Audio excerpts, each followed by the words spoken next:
When they write the history of country music, they're going to have to put 100 pages in there about this man right here, because not only does he perform a kind of music that's very unique called bluegrass music, this is the man that invented it. Bill, did you ever think when you first started playing that you were actually inventing a music, or were you just picking what felt good?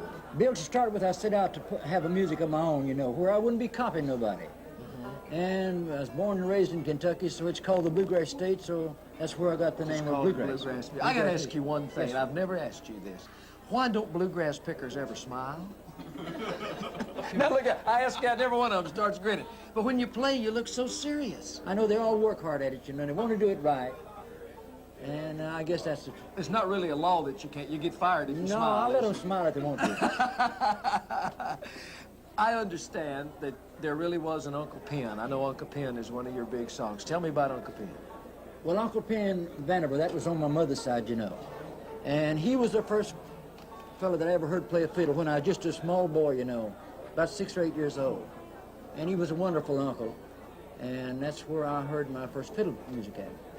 I notice here at the Opry, when you guys come in, you always woodshed a little bit before you go out on the stage. Yes, sir, yes. Why do you do that? I mean, surely you know all your songs by now, as long as you've been playing. We want to get them, be sure that we got them right for the people. And everybody knows what he's doing and play the number right. Tell me about the festivals, because I know the festivals are so big in bluegrass. You started the first one up at Bean Blossom, didn't you? I believe maybe there was one ahead of me, but Bean Blossom, the festival there, has really grown down through the years, and I believe it's around 15, 16 years old now. And it's a wonderful festival. People come there from all over the world, and this year we're going to have 10 days there, starting on the 12th through the 22nd. Why are bluegrass festivals so popular?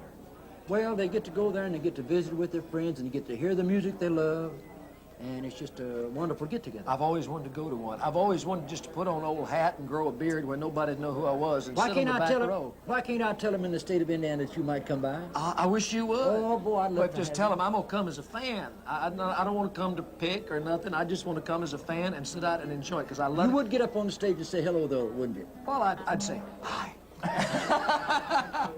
I want to hear some more picking. Can y'all pick some more?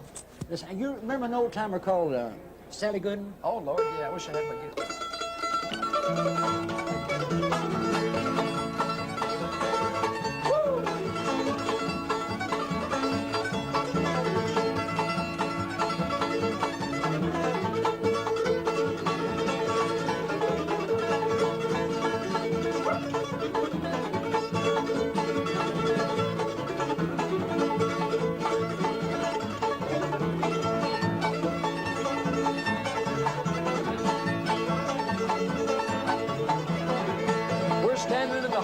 Talking with the father of bluegrass music, Bill Monroe, and listening to the fabulous sounds of the Bluegrass Boys. And we'll be back with more on Backstage at the Grand Ole Opry right after you watch this.